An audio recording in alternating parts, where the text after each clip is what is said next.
Hey guys, welcome back. 2024 July 1st இருந்து the old criminals have been replaced by the new criminals. CRPC, IPC, Indian Evidence Act இது இருந்த இடத்துல இப்போ BNS, BNSS, BSA அதாவது பாரதிய நியாய சங்கீதா, பாரதிய நாகரிக் சுரக்ஷா சங்கீதா, பாரதிய சாக்ஷிய அபிநயம் இந்த 3 லாஸும் ரீப்ளேஸ் பண்ணப்பட்டிருக்கு. இதில் ஐபிசியில் நம்மளுக்கு தெரியும் 511 செக்ஷன்ஸ் இருந்துச்சு. அதில் நிறைய அஃபென்சஸ் பற்றி டீல் பண்ணியிருப்பாங்க. இருந்தாலும் ஐபிசியை ரீப்ளேஸ் பண்ண பிஎன்எஸ்ல நிறைய புது செக்ஷன்ஸ் இருக்குது. அதாவது ஐபிசியில் இருக்கிற அஃபென்சஸ் தாண்டி நிறைய புது அஃபென்சஸ் பிஎன்எஸ்ல சேர்த்துருக்காங்க. அது என்னெல்லாம் அஃபென்ஸ் அதை பற்றி இந்த வீடியோவில் பார்ப்போம். பிஎன்எஸ்ல இருக்கிற ஒரு மேசிவ் சேஞ்ச் பார்த்தோன்னா offence against women and children அப்படின்னு சொல்லி அதுக்கு ஒரு தனி சாப்டரே ஒதுக்கியிருப்பாங்க. சாப்டர் 5 வந்து offences against women and children இதை பற்றி பேசுவோம்.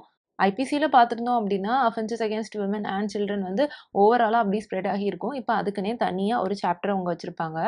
இந்த சாப்டரை 5 கான்செப்ட்ஸாக பிரிச்சிருப்பாங்க. Sexual offenses, criminal force and assault against women, offenses relating to marriage, causing miscarriage, offenses against children இப்படின்னு 5 கான்செப்டாக பிரிச்சிருப்பாங்க. செக்ஷுவல் அஃபென்சஸ்னு பார்த்தோம் அப்படின்னா ஒரு சைடில் நம்ம கொஞ்சம் லைட்டர் அஃபென்சஸை சொல்லலாம். Like sexual assault, sexual harassment, eve teasing இந்த மாதிரி அஃபென்சஸை சொல்லலாம். இன்னொரு சைடில் பார்த்தோன்னா கிராவிட்டி கூடுதலாக இருக்கிற சீரியஸான அஃபென்சஸ் லைக் ரேப்பு. ரேப்னா sexual intercourse by a man on a women.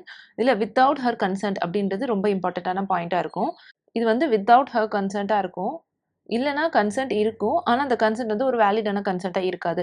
அதாவது ஏதாவது ஃப்ராட் ஆர் டிசெப்ஷன் இந்த மாதிரி எதையாவது பிளான் பண்ணி அந்த கன்சென்ட் வாங்கியிருப்பாங்க. இல்லைனா பிலோ 18 இயர்ஸ் இருந்துச்சு அப்படின்னா அந்த கன்சென்ட்டே வந்து irrelevant. ஸோ அந்த மாதிரி தான் கன்சென்ட் இருக்கும். ஸோ அப்போ கன்சென்ட் இருந்தது அப்படின்னு சொன்னோன்னா அது ரேப் ஆகாது. இல்லை, இந்த செக்ஷன் அதை தான் அட்ரஸ் பண்ணுது. இதில் செக்ஷன் 69 இந்த அஃபென்ஸ் பார்த்தோன்னா ஐபிசியில் கிடையாது. இப்போ பிஎன்எஸ்ல இது ஒரு அஃபென்ஸ்.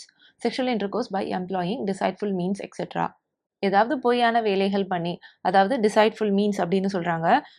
லைக் பார்த்தோம் அப்படின்னா நான் கல்யாணம் பண்ணிக்கிறேன் அப்படின்னு சொல்கிறது, ஆனால் அவங்களுக்கு எந்த இன்டென்ஷனுமே இருக்காது. கல்யாணம் பண்ணிக்கணும் அப்படின்ற இன்டென்ஷனே இருக்காது, ஆனால் பொய்யா சொல்லியிருப்பாங்க. இல்லைனா உனக்கு வந்துட்டு நான் ஜாபில் வந்துட்டு நல்ல சேலரி ஹைக்கு கொடுக்குறேன், உனக்கு கண்டிப்பாக ப்ரமோஷன்ஸ் கொடுக்குறேன். ஸோ இந்த மாதிரியான விஷயங்களெல்லாம் சொல்லி செக்ஷுவல் இன்டர்கோர்ஸ் பண்ணியிருப்பாங்க. ஸோ அந்த மாதிரி பண்ணும்போது ஈவன் தோ அது வித் கன்சர்ன்ட் நடந்துச்சுன்னா கூட அது இந்த இடத்துல அஃபென்ஸ் ஆகுது. அதை சொல்கிறது தான் செக்ஷன் 69. இதுக்கான பெனால்ட்டி 10 இயர்ஸ் வரைக்கும் இம்ப்ரிசன்மெண்ட், கூடவே ஃபைனும் கொடுக்கலான்னு சொல்லியிருப்பாங்க. அடுத்த செக்ஷனும் இதே சாப்டரில் தான் வருது. அஃபென்சஸ் அகேன்ஸ்ட் சில்ட்ரன் கீழே வருது. Section 95 hiring, employing or engaging a child to commit an அஃபென்ஸை. மூவிஸில் கூட இதை மாதிரி பேசுகிறத பார்த்துருப்போம். அடல்ட் வச்சு ஒரு அஃபென்ஸ் செய்கிறத விட ஜுவனைல், அதாவது பர்சன்ஸ் பிலோ 18 இயர்ஸ் இருக்காங்கல்ல, ஸோ அவங்கள வச்சுட்டு ஒரு அஃபென்ஸ் செய்யும்போது மச் பெனிஃபிஷியலாக இருக்குது. ஏன்னா சட்டத்தால் ஒரு அடல்ட்டுக்கு கொடுக்குற மாதிரியான பனிஷ்மெண்ட்டை ஒரு ஜுவனைலுக்கு கொடுக்க முடியறது இல்லை. லைஃப் இம்ப்ரிசன்மெண்ட், டெத் பெனால்ட்டி இதெல்லாம் ஜுவனைலுக்கு அகேன்ஸ்டாக கொடுக்க முடியாது. ஈவன் தோ அவங்க டெத்தே கமிட் பண்ணிட்டாலும் கூட அவங்களுக்கு டெத் பெனால்ட்டியோ லைஃபோ இதெல்லாம் கொடுக்கவே முடியாது. மேக்ஸிமமே போனால் 3 இயர்ஸ் வரைக்கும் தான் கொடுக்க முடியும். ஸோ அதனால் ஜுவனைல்ஸை யூஸ் பண்ணி அஃபென்ஸ் கமிட் பண்ணுறது அதிகமாகுது இல்லை. ஸோ இதை கர்டெயில் பண்ணுறதுக்காண்டி தான் இந்த செக்ஷன். ஸோ இந்த மாதிரி ஜுவனைல்ஸை வச்சு அஃபென்ஸ் பண்ண வைக்கிறாங்க அப்படின்னா அதையே ஒரு அஃபென்ஸாக கொண்டுட்டு வராங்க. அதை தான் சொல்கிறாங்க hiring, employing or engaging a child. So ஒரு சைல்டை வந்து வேலைக்கு எடுக்கிறது, அந்த சைல்டை வேலைக்கு எடுக்கிற மாதிரி எடுத்து ஸோ அவங்க அந்த சைல்டு மூலியமாக ஒரு அஃபென்ஸை செய்ய வைக்கிறது. ஸோ அந்த ஆக்டை தான் வந்து இந்த செக்ஷன் வந்துட்டு அஃபென்ஸ்னு சொல்லுது. பனிஷ்மெண்ட்டை வந்து 2ஆக ஸ்ப்ளிட் பண்ணியிருப்பாங்க. ஒருவேளை அந்த ஜுவனைல வந்து எந்த அஃபென்ஸ் செய்ய சொன்னாங்களோ அந்த அஃபென்ஸ் வந்துட்டு செய்யப்படலை அப்படின்னு சொன்னாங்கன்னா அதுக்கான பெனால்ட்டி வந்து 3 இயர்ஸ்லேருந்து 10 இயர்ஸ் அண்ட் வித் ஃபைனாக இருக்கும். இன்கேஸ் அந்த அஃபென்ஸ் வந்துட்டு செய்யப்பட்டுட்டு அப்படின்னு சொன்னாங்கன்னா அந்த அஃபென்ஸுக்கு என்ன பனிஷ்மெண்ட்டோ அதே பனிஷ்மெண்ட் அவங்களுக்கு கொடுக்கப்படும். ஸோ இது யாருக்கு கொடுக்கப்படும்னு சொல்கிறாங்கன்னா, யார் அந்த சைல்டை வச்சு இல்லை அந்த ஜுவனைல வச்சுட்டு ஒரு அஃபென்ஸ் செய்கிறாங்களோ ஸோ அவங்களுக்கு தான் இந்த பனிஷ்மெண்ட் உண்டு. இந்த செக்ஷனில் இன்னொன்று சொல்கிறாங்க, சைல்டை வந்து செக்ஷுவல் எக்ஸ்ப்ளாய்டேஷன் பண்ணினாங்க, இல்லை சைல்டை வச்சு இந்த போனோகிராஃபி அந்த மாதிரியான வீடியோஸ் எல்லாம் எடுக்கிறாங்க அப்படின்னு சொன்னாங்கன்னா அதுவுமே ஒரு அஃபென்ஸ் தான். அதுவுமே அந்த சைல்டை வச்சு ஒரு அஃபென்ஸ் செய்கிறதுக்கான அர்த்தம் தான் அப்படின்னு சொல்கிறாங்க. ஸோ அதுவும் இந்த செக்ஷன் 95 கீழே பனிஷபிள் அஃபென்ஸ். அடுத்த அஃபென்ஸ் பார்த்தோன்னா அஃபென்சஸ் அகேன்ஸ்ட் ஹியூமன் பாடி அந்த சாப்டர் கீழே ஆட் பண்ணியிருப்பாங்க. 3 செக்ஷன்ஸ் கண்டினியூஸாக புது செக்ஷன்ஸாக இருக்கும். 111, 112, 113. Section 111 organised crime. ஸோ இந்த பேரை பார்த்தாலே புரியுது இல்லை. ஸோ நம்ம டிவி நியூஸ்லலாம் இந்த மாதிரியான அஃபென்சஸ் அதிகமாக கேள்விப்பட்டிருப்போம். அந்த அஃபென்சஸ் தான் இதில் கவர் பண்ணுறாங்க. ஆர்கனைஸ்டு கிரைம்னா என்ன அப்படின்னு ஒரு டீட்டெயில்டான ஒரு எக்ஸ்ப்ளனேஷன் கொடுக்குறாங்க. அது என்னென்னு பார்ப்போம். எனி கண்டினியூயிங் அன்லாஃபுல் ஆக்டிவிட்டி அப்படின்னு சொல்கிறாங்க. இந்த அன்லாஃபுல் ஆக்டிவிட்டி என்னதெல்லாம் அப்படின்னு சொல்லி ஒரு லிஸ்ட் ஆஃப் அஃபென்சஸை கொடுக்குறாங்க. கிட்னாப்பிங் நம்மளுக்கு தெரியும்ல. So robbery, vehicle theft, extortion வந்து தெஃப்ட்டோட ஒரு அக்ரவேட்டட் ஃபார்ம் தான். லேண்ட் கிராபிங், ஸோ படங்கள் எல்லாம் நம்ம பார்த்துருப்போம் இல்லை, ஒருத்தவங்களுடைய நிலத்தை வந்து ரொம்ப குறைவா அமௌண்ட் கொடுத்துட்டு இல்லைன்னா அமௌண்ட்டே கொடுக்காம அவங்கள்ட்ட இருந்து பறிச்சுப்பாங்க. Contract killing, so contract killing அப்படின்னு சொல்லும்போது காசுக்காக ஒருத்தங்களுக்காக இன்னொருத்தவங்க போய் இவங்களுக்கு யாரை பிடிக்கலையோ அவங்கள போய் கொலை பண்ணுவாங்க. டைரெக்டாக இவங்க யாரை கொண்டாங்களோ அவங்களுக்கும் இவங்களுக்கும் பார்த்தோம் அப்படின்னா எந்த வெஞ்சன்ஸுமே இருக்காது, எந்த மோட்டிவுமே இருக்காது. ஸோ அந்த மணி அப்படின்ற மோட்டிவ்காகவே ஒருத்தங்களுக்காக இன்னொருத்தவங்கள போய் கொள்வாங்க. ஸோ இதான் கான்ட்ராக்ட் கில்லிங். எக்கனாமிக் அஃபென்சஸ் நம்மளுக்கு தெரியும். Cyber crimes, trafficking of persons, drugs, weapons or illicit goods or services, human trafficking for prostitution or ransom, prostitution பர்பஸஸ்க்காக இல்லைனா ரேன்சம் காசு கேட்டு மிரட்டுறதுக்காகவும் ஆட்களுக்கு வந்து கடத்துறது. ஸோ இந்த மாதிரி அஃபென்சஸை லிஸ்ட் அவுட் பண்ணுறாங்க. இந்த மாதிரி அஃபென்சஸை ஒருத்தர் ஒத்தையிலேயும் செய்யலாம், இல்லைனா அவங்க ஜாயிண்ட்டாகவும் செய்யலாம். ஆனால் கண்டிப்பாக இவங்க வந்து அந்த ஆர்கனைசேஷனில் ஒரு மெம்பர் மாதிரியாக தான் இந்த அஃபென்சஸ் எல்லாம் அவங்க செய்வாங்க. இந்த அஃபென்சஸை அவங்க எப்படி செய்கிறாங்க அப்படின்னா, பயங்காட்டி, அச்சுறுத்தி, மிரட்டி இந்த மாதிரியெல்லாம் அவங்க செய்கிறாங்க. ஸோ இதுக்கு அவங்க என்ன பெனிஃபிட் ஆகுறாங்க அப்படின்னா, ஸோ அவங்களுக்கு மணி மூலியமாவோ இல்லைனா வேறு ஏதாவது சர்வீசஸ் மூலியமாவோ அவங்க வாங்கிட்டு, அதாவது காசு பணம் அந்த மாதிரிலாம் வாங்கிட்டு அவங்க வந்து இந்த அஃபென்சஸை செய்வாங்க. இதை இன்னும் நல்லா அண்டர்ஸ்டாண்ட் பண்ணுறதுக்கு இந்த செக்ஷனில் 3 எக்ஸ்ப்ளனேஷன் கொடுத்துருக்காங்க. ஒன்று வந்து ஆர்கனைஸ்டு கிரைம் சிண்டிகேட் அப்படின்னா என்னன்னு சொல்கிறாங்க. ஸோ இதில் வந்து அந்த குரூப்பில் வந்து 2 இல்லை அதற்கு மேற்பட்ட நபர்கள் இருப்பாங்க. ஸோ குறைஞ்சது 2 பர்சன்ஸ் இருக்கணும், இல்லைனா அதுக்கும் மேற்பட்ட பர்சன்ஸ் இருக்கணும். ஏன்னா அந்த பேரை பார்த்தாலே தெரியுதுல்ல, ஆர்கனைஸ்டு கிரைம் அப்படின்னு சொல்லும்போது ஒருத்தரால் இந்த அஃபென்ஸை செய்ய முடியாது. அந்த ஆர்கனைசேஷனில் ஒரு மெம்பராக தான் அவங்க வந்து இதில் லிஸ்ட் அவுட் பண்ணியிருக்கிற அந்த அஃபென்சஸ் எல்லாம் செய்வாங்க. அடுத்தது கண்டினியூயிங் அன்லாஃபுல் ஆக்டிவிட்டி அப்படின்னா என்னன்னு எக்ஸ்பிளைன் பண்ணுறாங்க. ஸோ இந்த ஆக்டிவிட்டீஸ் எல்லாம் வந்து சட்டத்தால் ப்ராஹிபிட் பண்ணப்பட்டிருக்கும். இதெல்லாம் ஒரு காக்னைசபிள் அஃபென்ஸாக இருக்கும். இதுக்கு வந்து 3 இயர்ஸ் இல்லைனா அதற்கும் மேலே பனிஷ்மெண்ட் எல்லாம் கொடுக்குற மாதிரியான அஃபென்சஸாக இருக்கும். இந்த அஃபென்சஸ் எல்லாம் தனியாகவோ இல்லைனா கூட்டாவோ செய்வாங்க. ஆனால் கண்டிப்பாக அவங்க வந்து இந்த ஆர்கனைசேஷனில் ஒரு மெம்பராக தான் இந்த அஃபென்சஸை செய்வாங்க. இவங்களுக்கு அகேன்ஸ்டாக 1க்கு குறையாம ஆனால் எவ்வளோ அதிகமானாலும் இருக்கலாம். ஸோ குறைஞ்சது ஒரே ஒரு சார்ஜ் ஷீட்டாவது லாஸ்ட்டு 10 இயர்ஸில் அவங்களுக்கு மேலே ஃபைல் பண்ணப்பட்டிருந்திருக்கணும். அதை கோர்ட் வந்து காக்னைசன்ஸ் எடுத்திருக்கணும். அதாவது கோர்ட் வந்து அதை விசாரணைக்கு எடுத்திருந்திருக்கணும். இதில் எக்கனாமிக் அஃபென்சஸும் சேரும்னு சொல்கிறாங்க. இந்த டிஸ்கிரிப்ஷனில் வர ஆக்டிவிட்டியை தான் கண்டினியூயிங் அன்லாஃபுல் ஆக்டிவிட்டி அப்படின்னு சொல்கிறாங்க. அடுத்த எக்ஸ்பிளனேஷன் எக்கனாமிக் அஃபென்ஸ்னால் என்னன்னு சொல்கிறாங்க. இதை இன்க்ளூசிவ் டெஃபினேஷனாக கொடுத்துருக்காங்க. அதாவது எக்கனாமிக் அஃபென்ஸ்னால் என்னென்னு டைரெக்டாக சொல்லாமல் இந்த மாதிரியான அஃபென்சஸ் எல்லாம் எக்கனாமிக் அஃபென்சஸாக சொல்லலாம் அப்படின்னு சொல்லியிருப்பாங்க. Criminal breach of trust, forgery, counterfeiting currency notes, bank notes and government stamps. So கள்ள நோட்டு மாதிரி அச்சடிக்கிறது, அதாவது கரன்சி நோட்ஸை கள்ள நோட்டை அச்சடிக்கிறது, பேங்க் நோட்ஸையும் அந்த மாதிரி செய்கிறது, கவர்மெண்ட்டோடைய ஸ்டாம்ப்ஸையும் இந்த மாதிரி செய்கிறது. ஸோ ஹவாலா டிரான்சாக்ஷன் சொல்லுவாங்க இல்லை, இந்த கவர்மெண்ட்டுக்கு தெரியாமல் ஸ்விஸ் பேங்க்லலாம் அக்கௌண்ட் வச்சுருப்பாங்க இல்லை, ஸோ அந்த மாதிரி hawala transaction. Mass marketing fraud, so பெரிய அளவுக்கு ஏதாவது மார்க்கெட்டிங் பண்ணி மக்கள்கிட்ட இருந்து பணம் எல்லாம் பறிச்சுட்டு அப்படியே காணாமல் போயிடுவாங்க. நேற்று வரைக்கும் அவங்க இருப்பாங்க, அதுக்கு அடுத்த நாள் பார்த்தோன்னா அவங்க திடீர்னு காணாமல் போயிடுவாங்க. அவங்கள நம்பி மக்கள் நிறைய அமௌண்ட் வந்து டெபாசிட் பண்ணியிருப்பாங்க. ஆனால் திடீர்னு ஓவர் நைட்டில் அவங்க எங்கே போனாங்கன்னே தெரியாது. ஸோ இந்த மாதிரியான அஃபென்சஸ் எல்லாத்தையும் வந்து எக்கனாமிக் அஃபென்சஸ்னு சொல்கிறாங்க. சப்செக்ஷன் 2, 3, 4, 5, 6, 7ல் இதுக்கான பெனால்ட்டிஸ் எல்லாத்தையும் என்னென்னு சொல்லியிருப்பாங்க. சப்செக்ஷன் 2ல் 2 கிளாஸஸ் வரும், கிளாஸ் ஏ, கிளாஸ் பி. கிளாஸ் ஏல ஒருவேளை இந்த ஆர்கனைஸ்டு கிரைமில் ஈடுபடுறவங்க டெத் காஸ் பண்ணிட்டாங்க அப்படின்னா அவங்களுக்கான பனிஷ்மெண்ட் வந்து டெத்தாக இருக்கலாம் ஆர் லைஃப் இம்ப்ரிசன்மெண்ட் கொடுக்கலாம். அண்ட் ஃபைன் வந்துட்டு 10 lakhsக்கு குறையாமல் இருக்கணும். ஸோ மினிமம் கண்டிப்பாக அவங்க வந்து 10 lakhs தான் இருக்கணும். கூடுதலாக அவங்க எவ்வளோ நாளும் கொடுத்துக்கலாம். கிளாஸ் பியில் பார்த்தோன்னா டெத்தை தவிர வேறு ஏதாவது அஃபென்சஸ் காஸ் பண்ணிட்டாங்க இந்த ஆர்கனைஸ்டு கிரைமில் ஈடுபடுறவங்க அப்படின்னா அப்போ அவங்களுக்கான பெனால்ட்டி வந்துட்டு 5 இயர்ஸ்க்கு குறையாமல் இருக்கணும். அண்ட் மேக்ஸிமம் வந்துட்டு லைஃப் வரைக்கும் கொடுக்கலான்னு சொல்லியிருப்பாங்க. ஸோ குறைஞ்சது 5 இயர்ஸ் கண்டிப்பாக இருக்கணும், மேக்ஸிமம் லைஃப் வரைக்கும். அண்ட் இதே மாதிரி ஃபைன் அமௌண்ட் பார்த்தோம் அப்படின்னா குறைஞ்சது 5 lakhs இருக்கணும், கண்டிப்பாக குறைஞ்சது 5 lakhs இருக்கணும். கூடுதலாக அதை விட அதிகமாக எவ்வளோ நாளும் இருக்கலாம். அடுத்தது சப்செக்ஷன் 3ல் பார்த்தோன்னா இதில் வந்து சில ப்ரிப்பரேட்டரி ஆக்ட்ஸ் அப்படின்னு சொல்லியிருப்பாங்க. Like abetment, attempt, conspiracy, facilitation, engagement. So இந்த மாதிரியான ப்ரிப்பரேட்டரி ஆக்ட்ஸ் வந்துட்டு அவங்க செஞ்சாங்க. இந்த மாதிரி அஃபென்சஸ் அவங்க செஞ்சாங்க அப்படின்னா அவங்களுக்கான பனிஷ்மெண்ட் குறைஞ்சது 5 வருஷம், அதிலிருந்து லைஃப் வரைக்கும் கொடுப்பாங்க. அண்ட் ஃபைன் அமௌண்ட் பொறுத்த வரைக்கும் 5 lakhs குறைஞ்சது. அடுத்தது சப்செக்ஷன் 4. இப்போது இந்த ஆர்கனைஸ்டு கிரைம் சிண்டிகேட் இருக்குல்ல, அதாவது இந்த குரூப், அந்த ஆர்கனைஸ்டு கிரைம் குரூப், அந்த குரூப்பில் யாராவது புது மெம்பராக ஜாயின் பண்ணுறாங்க அப்படின்னா அவங்களுக்கான பனிஷ்மெண்ட் வந்துட்டு 5 வருஷத்துக்கு குறையாமல் லைஃப் இம்ப்ரிசன்மெண்ட் வரைக்கும் கொடுக்கலாம். அதே மாதிரி ஃபைன் வந்துட்டு குறைஞ்சது 5 lakhs கண்டிப்பாக கொடுக்கணும். அதை தாண்டி எவ்வளோ நாளும் கொடுக்கலாம். அடுத்தது சப்செக்ஷன் 5. இப்போது இந்த மாதிரி ஆர்கனைஸ்டு கிரைமில் வந்து ஒருத்தங்க ஈடுபடுறாங்க, பட்டிருக்காங்க அப்படின்றது தெரிஞ்சே அவங்களுக்காக இன்னொருத்தங்க யாராவது உதவினாங்க அப்படின்னா, இல்லைனா அவங்கள வந்து மறைச்சு வைக்கிறாங்க அப்படின்னா அவங்களுக்கான பனிஷ்மெண்ட் வந்துட்டு குறைஞ்சது 3 years, மேக்ஸிமம் வந்துட்டு லைஃப் வரைக்கும் கொடுக்கலாம். அதே மாதிரி ஃபைனும் வந்துட்டு குறைஞ்சது 5 lakhs rupees கொடுக்கணும். இதில் ஒரு ப்ரொவிஷோ கிளாஸ் கொடுத்துருக்காங்க. அதாவது இப்போது நம்ம சப்செக்ஷன் 5ல் என்னது அஃபென்ஸ் அப்படின்னு பார்த்தோம் இல்லை, இது வந்து யாருக்கு அப்ளை ஆகாது அப்படின்னு சொல்கிறாங்க அப்படின்னா ஸ்பவுஸுக்கு வந்து அப்ளை ஆகாது அப்படின்னு சொல்கிறாங்க. அதாவது ஹஸ்பண்டை காப்பாற்றுறதுக்காக ஒய்ஃபோ, இல்லைனா ஒய்ஃபை காப்பாற்றுறதுக்காக ஹஸ்பண்டோ இந்த மாதிரி அஃபென்ஸில் ஈடுபடுறவங்கள அவங்க வந்து உதவுறாங்க, இல்லைனா அவங்கள வந்து மறைச்சு வைக்கிறாங்க அப்படின்னா அவங்களுக்கு வந்து இந்த சப்செக்ஷன் 5 வந்து அப்ளை ஆகாது அப்படின்னு சொல்கிறாங்க. அடுத்தது சப்செக்ஷன் 6. இந்த மாதிரி ஆர்கனைஸ்டு கிரைமில் ஈடுபடுறதுக்காக அவங்க ஏதாவது ப்ராப்பர்ட்டி பொசஸ் பண்ணுறாங்க, இல்லை அக்வயர் பண்ணுறாங்க அப்படின்னா அவங்களுக்கு வந்து இம்ப்ரிசன்மெண்ட் குறைஞ்சது 3 வருஷத்துலேருந்து லைஃப் வரைக்கும் இருக்கலாம். அண்ட் ஃபைன் அமௌண்ட் வந்து குறைஞ்சது 2 lakhs வரைக்கும் இருக்கணும். அடுத்தது சப்செக்ஷன் 7.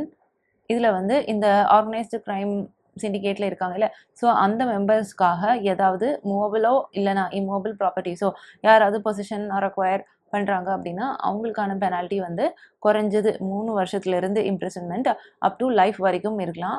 இம்ப்ரிசன்மெண்ட் குறைஞ்சது 3 yearsலேருந்து மேக்ஸிமம் 10 years வரைக்கும்னு சொல்லியிருப்பாங்க. அண்ட் ஃபைன் வந்து 1 lakh rupeesக்கு குறையாமல் இருக்கணும்னு சொல்லியிருப்பாங்க. ஸோ அப்போது மினிமம் அமௌண்ட் ஆஃப் ஃபைன் வந்துட்டு கண்டிப்பாக 1 lakh வந்து மஸ்ட்டு. அடுத்தது பெட்டி ஆர்கனைஸ்டு கிரைம். இதுவும் இதுக்கு முன்னாடி பார்த்த அஃபென்ஸ் மாதிரியே தான். இதுவும் ஒரு ஆர்கனைஸ்டு கிரைம் தான். ஆனால் இதில் அவங்க செய்கிற அஃபென்ஸோடைய நேச்சர் வந்து கொஞ்சம் பெட்டி நேச்சரில் இருக்கும். போன அஃபென்ஸை மாதிரி சீரியஸ்னஸாக ரொம்ப சீரியஸாக இல்லாமல் கொஞ்சம் கம்மியான நேச்சரில் இருக்கும். ஸோ அதனால தான் இது பெட்டி ஆர்கனைஸ்டு கிரைமாக. ஸோ இதுவும் அதே மாதிரி தான். ஒரு குரூப்பு இல்லைனா ஒரு கேங்கு வந்து மெம்பர்ஸாக இருப்பாங்க. ஆர்கனைசேஷன் மாதிரி ஒரு மெம்பர்ஸாக இருப்பாங்க.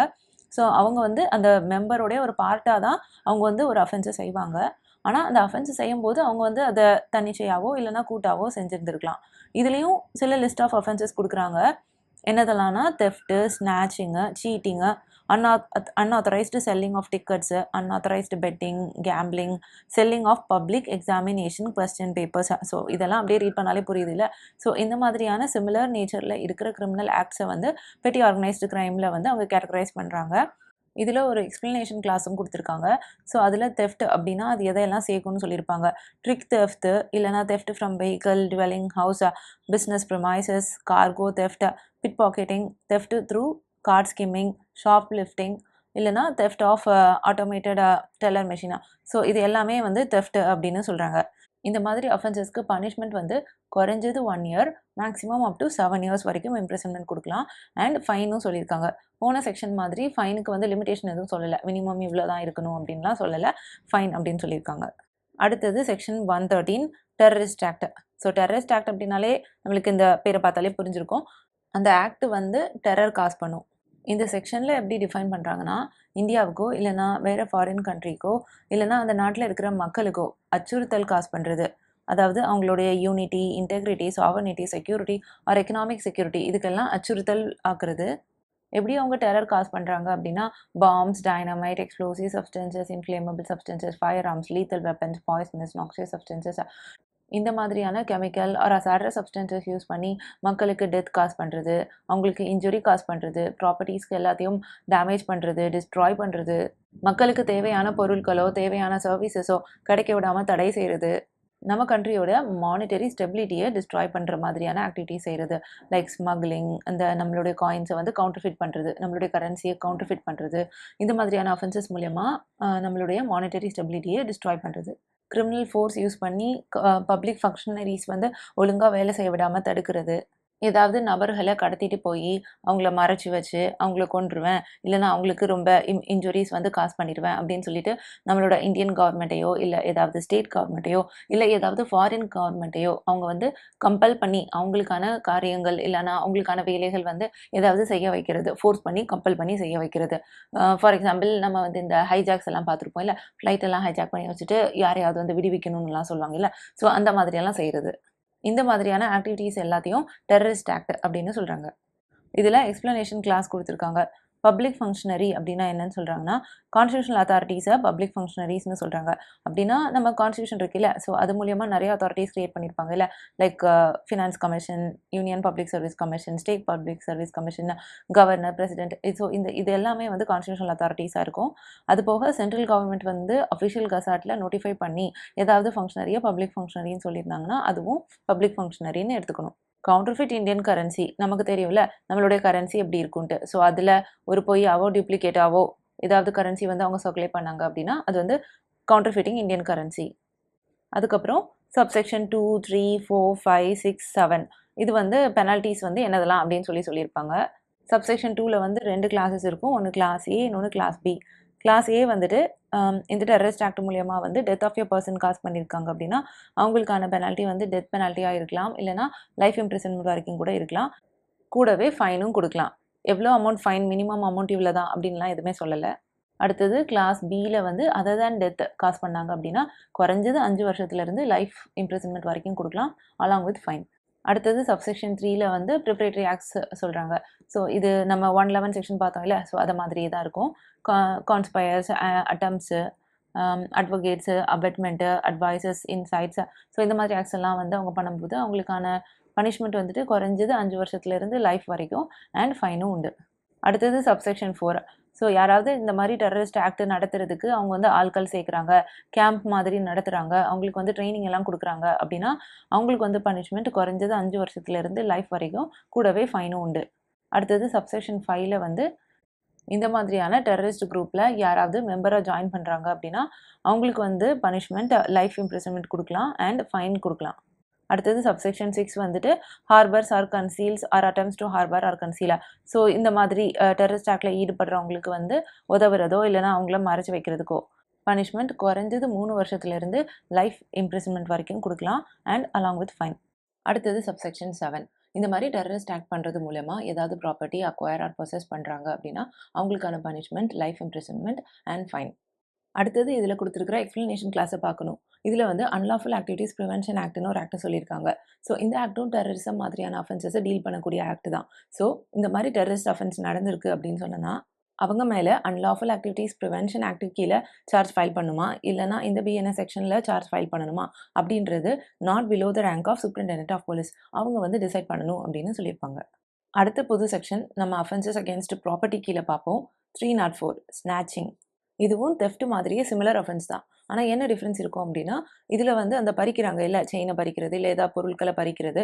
ஸோ அது வந்து ரொம்ப சடனாகவும் குவிக்காகவும் forcible seizure, secure or grabs or takes away அந்த மாதிரி இருக்கும். ஸோ அந்த ஆக்ட் வந்துட்டு ரொம்ப சடனாகவும் குவிக்காகவும் டக்குன்னு நடந்து முடிஞ்சிடும். தெஃப்ட் மாதிரி எக்ஸாக்டாக தெஃப்ட் மாதிரி இல்லாமல் இது வந்து ரொம்ப ஃபோர்ஸபிளாக அண்ட் ரொம்ப ஃபாஸ்ட்டாக அப்படி நடக்கும். அடுத்த புது செக்ஷன் 152. இது அஃபென்சஸ் அகேன்ஸ்ட் ஸ்டேட் கீழே பார்ப்போம். Act endangering sovereignty, unity and integrity of India. இது கிட்டத்தட்ட பழைய செடிஷன் அஃபென்ஸ் இருந்ததில்ல அதே மாதிரி தான். ஐபிசியில் 124A செடிஷன் இருந்ததில்ல அந்த மாதிரியான ஒரு அஃபென்ஸ் தான் இதுவும். பழைய செடிஷன் அஃபென்ஸ் 124A வந்து சேலஞ்ச் பண்ணப்பட்டது சுப்ரீம் கோர்ட் முன்னாடி. அது வந்து அன்கான்ஸ்டியூஷனலாக இருக்குது, கவர்மெண்ட்டுக்கு எகென்ஸ்டாக யாருக்கு எதுவுமே பேசவே கூடாது, பேசினாலே இந்த அஃபென்ஸ் கீழே சார்ஜ் பண்ணப்பட்டிருக்கும் அப்படின்னு சொன்னால் அது வந்து ரொம்ப அன்கான்ஸ்டியூஷனலாக இருக்குது, ஸோ இந்த ப்ரொவிஷன் இன்வேலிட் பண்ணணும் அப்படின்னு கேட்டிருந்திருப்பாங்க. பட் அது டிசைட் பண்ணி அதை முடிக்கிறதுக்குள்ளே அது பெண்டிங்கில் இருக்கும்போதே நம்மளுக்கு தெரியும் இந்த புது பிஎன்எஸ் வந்துட்டு. ஸோ அதனால இப்போ இதுக்கான ஆன்சர் இந்த செக்ஷன் தான். பழைய செடிஷன் அஃபென்ஸ் வந்துட்டு ரிமூவ் பண்ணப்பட்டிருக்கு, இந்த ப்ரொவிஷன் தான் இப்போது நியூவாக இருக்குது. இதுக்கான punishment 7 years or life and fine. அடுத்த புது செக்ஷன் 226. இதை contempt of lawful authority of public servants இந்த சாப்டர் கீழே பார்ப்போம். Attempt to commit suicide to compel or restrain exercise of lawful power.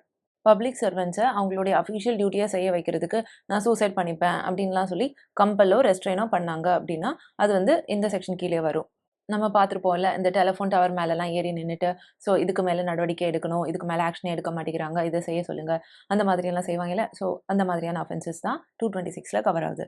இதுக்கான பனிஷ்மெண்ட் 1 வருஷம் வரைக்கும் imprisonment or fine or both, இல்லைனா கம்யூனிட்டி சர்வீஸும் சொல்லியிருப்பாங்க. அடுத்த புது அஃபென்ஸ் செக்ஷன் 103 சப்செக்ஷன் 2லையும் அடுத்தது செக்ஷன் 117 சப்செக்ஷன் 4லையும் பார்க்கலாம்.